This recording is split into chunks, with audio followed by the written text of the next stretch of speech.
L'or peut-il vraiment être la preuve qu'une civilisation avancée, inconnue et perdue nous a précédés? Bien que nous ne puissions pas le considérer comme la preuve irréfutable d'une ancienne civilisation, il représente sans aucun doute un indice de grande valeur qui, associé à des découvertes extraordinaires, des documents historiques et des traditions mystérieuses, ouvre la voie à une hypothèse qui mérite d'être explorée. Pour comprendre pleinement la signification de cette hypothèse, nous devons entreprendre un voyage dans le passé le plus lointain dont nous ayons connaissance. Un voyage fascinant qui défie notre vision conventionnelle de l'or et de sa signification.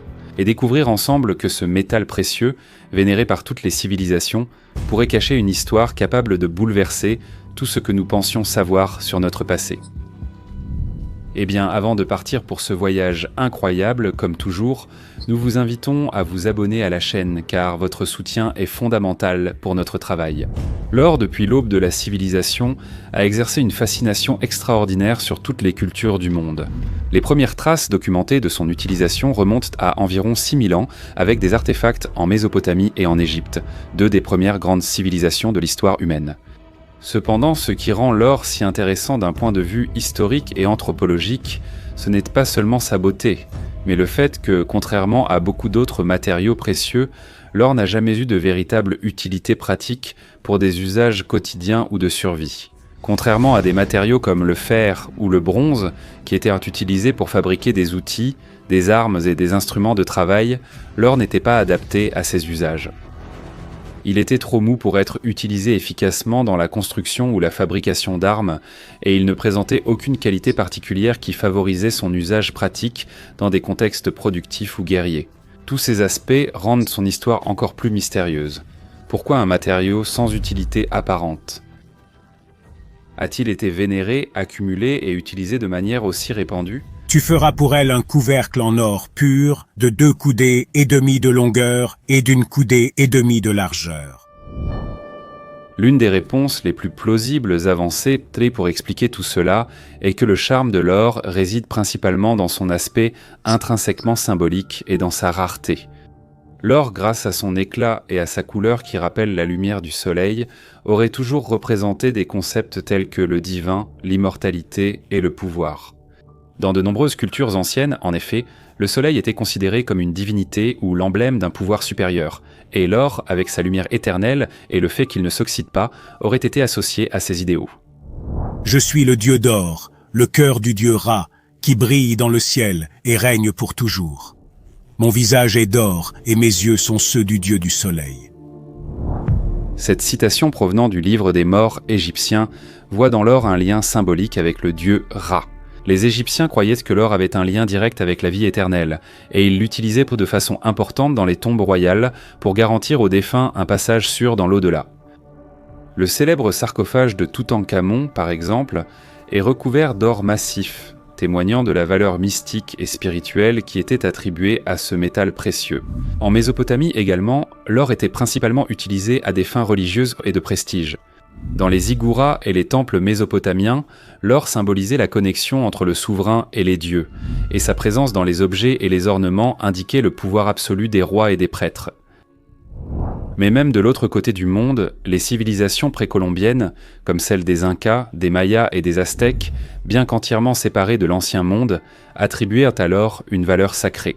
Là encore, les objets en or n'étaient pas utilisés dans la vie quotidienne, mais c'était réservé aux cérémonies religieuses et à la représentation du pouvoir divin des souverains.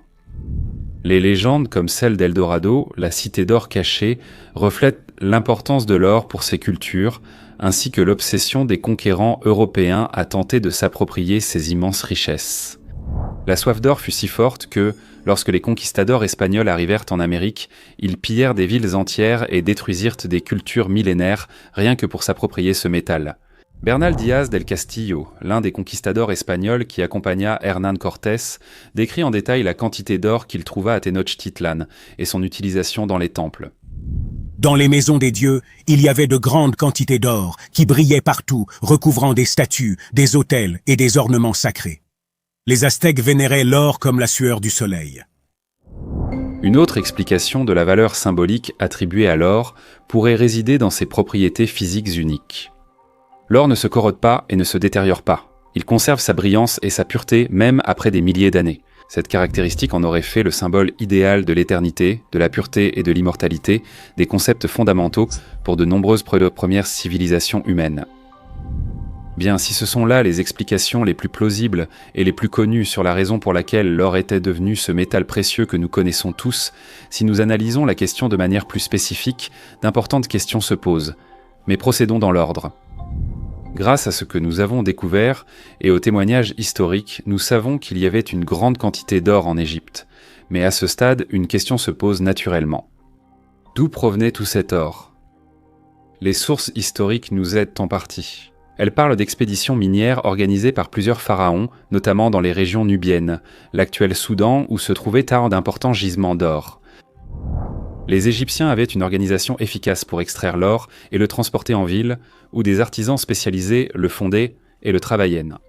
Mais malgré cela, la taille des réserves d'or égyptiennes, compte tenu de la quantité retrouvée et de celle qui a probablement été perdue au fil des millénaires, continue de soulever de nombreuses questions. S'il est vrai qu'en Nubie, les anciens Égyptiens avaient construit plusieurs mines d'extraction, il est également vrai que ces mines ne peuvent pas expliquer la grande quantité d'or dont les Égyptiens disposaient. Nous ne devons pas oublier en effet que l'or est un métal rare, même s'il est assez répandu. Mais le vrai problème vient de son extraction de la roche, qui n'est pas une opération simple et immédiate et qui nécessite un certain niveau de technologie. Nous savons que les Égyptiens maîtrisaient des techniques architecturales et d'ingénierie avancées, mais on ne sait pas clairement comment ils exploitaient des mines profondes sans les technologies modernes. Les techniques d'extraction de l'or dans l'Égypte antique prévoyant le creusement à la main et le concassage des roches aurifères. Dans certains cas, les mineurs travaillèrent dans des conditions extrêmement difficiles, descendant en profondeur dans les montagnes du désert oriental ou le long du Nil. Malgré le sacrifice et l'exploitation de nombreux hommes, l'extraction à grande échelle dans des mines souterraines aurait tout de même nécessité des connaissances techniques très sophistiquées et adaptées par exemple à garantir la ventilation, le drainage de l'eau et l'extraction du métal précieux de la roche. Sur cette chaîne, je vais en profondeur sur des sujets difficiles à expliquer, et plus on creuse, plus il devient difficile de savoir ce qui est vraiment réel. C'est pareil avec notre argent. La bourse est complexe et difficile à vraiment comprendre, alors je me suis aussi plongé là-dedans. Et c'est comme ça que j'ai découvert Mintos, une plateforme qui vous permet d'investir dans des prêts et de gagner des rendements de façon plus régulière. Plutôt que de prédire un marché instable, voici quelque chose que vous pouvez vraiment comprendre, contrairement aux mystères que j'aborde sur cette chaîne. Et comme vous venez par ma chaîne, vous pouvez obtenir jusqu'à 350 € de bonus lorsque vous investissez 500 € ou plus. Stable, prévisible, ça se déroule jour après jour. Vous pouvez l'analyser, le filtrer, voir ce qui s'y trouve réellement. Vous n'avez pas à deviner ce qui est réel sur Mintos, c'est réel. Le rendement moyen des prêts est de presque 11%. Mintos fonctionne depuis 2014 avec plus de 600 000 utilisateurs et est réglementé dans l'UE sous MiFID. Y a-t-il une autre forme de vie ailleurs ? Nous l'ignorons encore, mais cela, nous le savons. Jusqu'à 350 € de bonus lorsque vous investissez 500 € ou plus. Cliquez sur le lien dans la description ou scannez le code QR. Arrêtez de deviner ce qui est réel. Commencez à utiliser Mintos. Comment les Égyptiens, avec leur technologie, ont-ils relevé ces défis ? Devons-nous supposer qu'ils avaient des techniques plus avancées que ce qu'on leur attribue habituellement ? Si nous acceptons cela, nous devons en même temps prendre en compte que d'autres peuples anciens possédaient également ces capacités technologiques. Parce que d'autres grandes civilisations de l'Antiquité avaient accès à des quantités importantes d'or, comme les Sumériens, les Babyloniens, les peuples de l'Inde ancienne et les cultures précolombiennes. Est-il possible que tout cet or qui circulait déjà dans les temps anciens soit le fruit du travail que ces civilisations effectuaient dans des mines archaïques ? Le soupçon, c'est que, même si ces peuples se consacraient à l'extraction de l'or, leur capacité technique n'était tout de même pas suffisante pour expliquer la présence de grandes quantités d'or à des époques aussi reculées. Alors, d'où venait tout cet or ? Pour essayer de répondre à cette question, nous devons remonter encore plus loin dans le temps, explorer une époque et un lieu dont nous n'avons pas de témoignages historiques précis, mais dont nous avons retrouvé d'incroyables artefacts. Nous parlons du continent africain et de ses mines extraordinaires. L'Afrique, c'est l'une des régions les plus riches en or au monde. Actuellement, bon nombre des principaux gisements aurifères mondiaux se trouvent justement en Afrique, en particulier dans des pays comme l'Afrique du Sud, le Ghana, le Mali, le Zimbabwe et la République démocratique du Congo. Les mines d'or d'Afrique du Sud, par exemple, comptent parmi les plus productives de toute la planète. Il suffit de penser que 50% de tout l'or jamais extrait provient de la région de Witwatersrand. Il est donc légitime de se demander si, dans le passé, il existait aussi des mines actives, et si ce sont elles qui sont responsables de la grande quantité d'or présente à des époques anciennes. Qu'à des époques anciennes, les mines présentes sur le continent africain étaient utilisées par d'anciennes populations qui commerçaient avec les civilisations. In Europa, nel Medio Oriente e in India, diventa ogni anno che passa un'ipotesi sempre più concreta.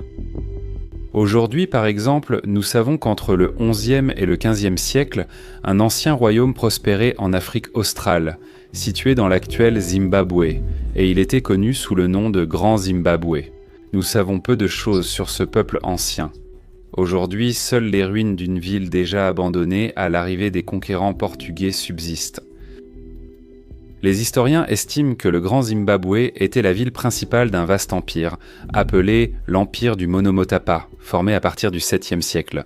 Dans la région autour du lac Kale, entre le Matabeleland et le Manicaland, il en est venu à contrôler une grande partie du Zimbabwe et du Mozambique actuel. La présence de céramiques chinoises et persanes, de pièces arabes et d'autres objets étrangers suggère que le Grand Zimbabwe était un important centre d'un vaste réseau commercial. La présence de mines dans les environs laisse également supposer que la population locale commerçait principalement de l'or. Si cette découverte repousse l'exploitation des mines d'or africaines dans le passé, ce que deux chercheurs indépendants affirment avoir découvert en Afrique du Sud nous ramène à une époque très lointaine, à l'ère préhistorique, précisément il y a 200 000 ans. Michael Tellinger et le géologue Johan Hein ont étudié pendant des années la région de Mpumalanga, en Afrique du Sud, un endroit où se trouvent d'anciens temples de forme circulaire et des sites miniers qui pourraient réécrire l'histoire de l'humanité. Selon leurs recherches, ces structures et mines, situées principalement dans la région de Barberton, représentent l'une des découvertes les plus énigmatiques de notre époque. Tellinger et Hein affirment en effet que ces mines n'ont pas été exploitées par des civilisations connues, mais par une civilisation perdue, qui aurait existé il y a plus de 200 000 ans. Mais comment ont-ils pu arriver à une datation aussi ancienne ? Tellinger date les mines de Mpumalanga, grâce à une combinaison d'études géologiques et archéologiques menées par Hein. Les roches de la ceinture de roches vertes de Barberton, vieilles de près de 3 milliards d'années, renferment parmi les plus anciennes traces d'activité minière. En analysant la composition géologique et les caractéristiques des roches entourant les mines, les deux chercheurs ont émis l'hypothèse que celles-ci ont été exploitées à des époques incroyablement reculées, antérieures à toute civilisation humaine connue. La détérioration des structures, le niveau d'érosion et la disposition des cercles de pierre entourant les mines suggèrent en ce que ces sites ont subi des processus géologiques lents et naturels qui se développent sur une échelle temporelle bien plus vaste que celle des civilisations historiquement documentées. Ce niveau d'usure et de détérioration a conduit les chercheurs à proposer une datation d'environ 200 000 ans pour le début de l'activité minière dans cette région. Pour parvenir à cette datation, ne pouvant pas utiliser le radiocarbone pour dater les roches, la méthode de la patine a été utilisée. Mais en quoi consiste cette méthode ? Cette méthode repose sur l'observation et l'analyse de la couche superficielle qui se forme sur les roches et les objets exposés à l'environnement pendant de longues périodes. La patine est un revêtement mince qui s'accumule à cause de processus chimiques, physiques ou biologiques, comme l'oxydation, la réaction avec l'atmosphère et la croissance de micro-organismes. Cette couche peut fournir des indices sur l'âge de l'objet ou de la structure, car la patine se forme très lentement au fil du temps. La patine peut prendre différentes couleurs, comme le marron, le noir ou le vert, selon les minéraux impliqués et les conditions environnementales. En général, plus la couche est épaisse, plus l'objet a passé de temps exposé à l'environnement. Mais le taux de formation de la patine est influencé par de nombreux facteurs et ne peut pas être utilisé comme un chronomètre précis. À cette première datation, les deux chercheurs en ont ajouté une autre dite astronomique, grâce à la découverte de plusieurs sites mégalithiques près des mines. En effet, des milliers de cercles de pierre ont été découverts autour des mines, qui semblent être directement liés aux activités minières. Ces structures, visibles également sur les images satellites, couvrent de vastes zones et présentent une précision géométrique surprenante. Selon Tellinger, les cercles de pierre n'étaient pas de simples habitations ou des structures rituelles, mais faisaient partie d'un système technologique complexe utilisé pour l'extraction et le traitement de l'or. L'âge estimé des cercles est également supposé être d'environ 200 000 ans, et cette estimation, en plus de la méthode de la patine, s'appuie sur un autre élément, le calendrier d'Adam. En 2003, Hein survolait la région de Mpumalanga lorsqu'il remarqua des formations rocheuses inhabituelles sur le sol. Lorsqu'il s'est approché pour explorer le site, il a découvert que ces pierres semblaient être disposées de manière délibérée et non naturelle, formant un grand cercle. Hein et Tellinger, en étudiant le site pour tenter d'en comprendre la fonction et l'origine, ont remarqué que certaines pierres étaient disposées de manière précise, au point de s'aligner avec les points cardinaux et avec des événements astronomiques spécifiques. Cela les a amenés à conclure que le site était une sorte de calendrier préhistorique. En calculant la position des étoiles, ils en sont venus à établir que le site pourrait remonter à environ 200 000 ans. J'ai détaillé cette découverte dans une vidéo disponible sur notre chaîne. Dater le site de Mpumalanga et ses mines à environ 200 000 ans est sans aucun doute une hypothèse bouleversante. Nous savons en effet que l'Homo sapiens est apparu sur Terre à une période comprise entre 200 000 et 300 000 ans. Penser que ces populations préhistoriques étaient non seulement capables d'ériger des structures mégalithiques, mais aussi de creuser des mines à la recherche d'or, défie toutes nos connaissances actuelles. Une idée qui contredit nos suppositions sur l'évolution technologique humaine. La question se pose alors naturellement. Pourquoi des hommes préhistoriques auraient-ils dû creuser des mines pour l'or ? Mais surtout, avec quelle technologie auraient-ils pu mener à bien un projet d'une telle ampleur ?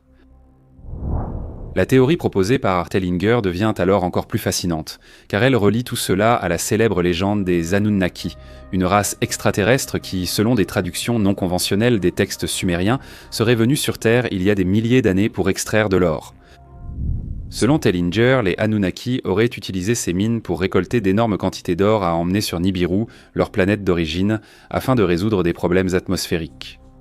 La datation de 200 000 ans coïnciderait avec la période à laquelle les Anunnaki seraient arrivés sur Terre et auraient commencé à utiliser les êtres humains comme main-d'œuvre pour extraire l'or. Les mines de Mpumalanga pourraient donc constituer une preuve très importante de cette ancienne activité d'extraction. Et les cercles de pierre seraient dans les vestiges d'une technologie avancée, utilisée pour faciliter l'extraction de l'or. L'hypothèse de Tellinger est évidemment extraordinaire. Elle relie la découverte faite en Afrique du Sud aux théories proposées par Zecharia Sitchin, qui voit dans les anciens textes sumériens le témoignage d'une intervention extérieure ayant conduit à la naissance de notre espèce. La théorie de Tellinger n'est pas reconnue par la communauté scientifique, car elle s'appuie sur des interprétations spéculatives de textes anciens et des preuves archéologiques non conventionnelles. Même en écartant l'hypothèse de Tellinger, le mystère de savoir qui a créé ces mines et pour quelles raisons reste irrésolu, il existe en effet un débat sur l'ancienneté réelle de ces sites.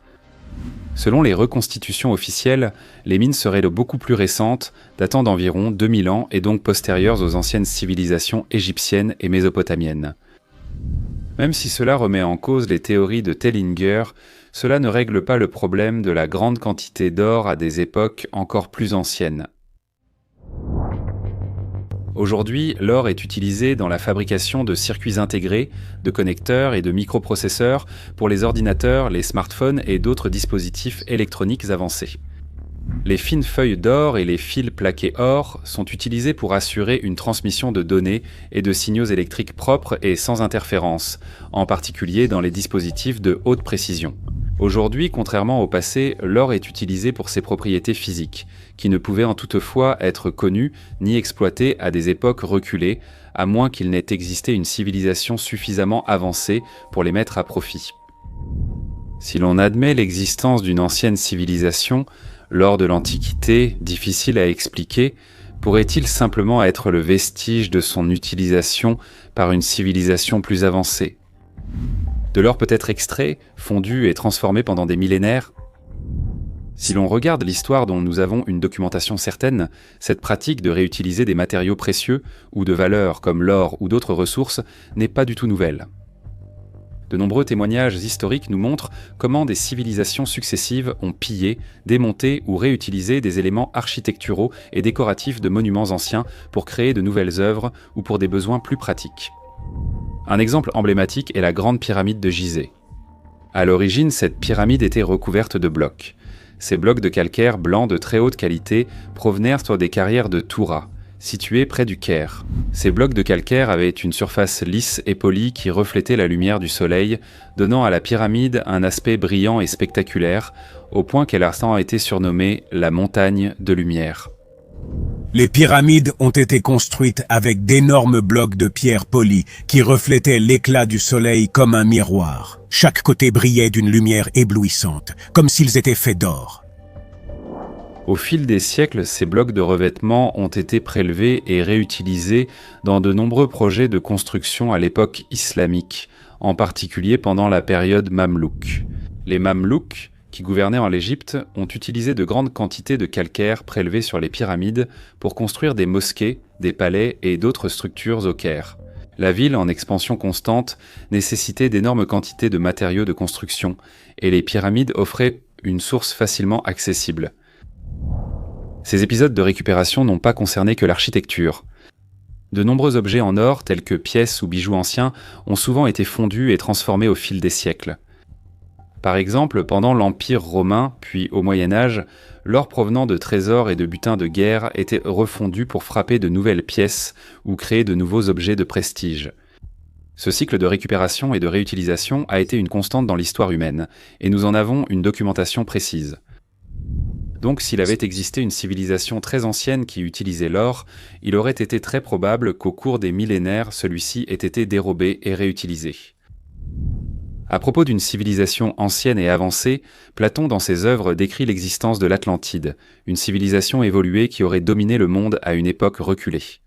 Platon décrit de nombreux détails de cette civilisation, et ce que nous apprenons de ses écrits, c'est que les métaux précieux, dont l'or, étaient certainement très utilisés.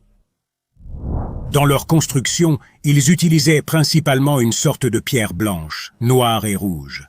Et ils recouvraient les murs de la citadelle avec du laiton fondu, tandis que l'enceinte extérieure était revêtue d'étain et celle intérieure qui entourait la citadelle était d'or scintillant. Cela peut-il expliquer pourquoi, dans les temps anciens, il y avait déjà une grande quantité d'or, même en l'absence de technologie capable de l'extraire et de le travailler? Nous n'avons pas de réponse certaine. Mais la présence de mines très anciennes, difficiles à dater, des mines qui nécessitaient d'importantes compétences technologiques, et la présence mystérieuse de grandes quantités d'or. À des époques reculées et dans des civilisations très éloignées les unes des autres, cela rend cette hypothèse digne d'être approfondie. Arrivés à ce point, nous sommes prêts et curieux de connaître votre avis. Faites-nous savoir dans les commentaires ce que vous en pensez, et si vous avez aimé la vidéo et souhaitez soutenir notre travail et ne pas manquer nos nouvelles vidéos, n'oubliez pas de vous abonner à la chaîne. À la prochaine histoire.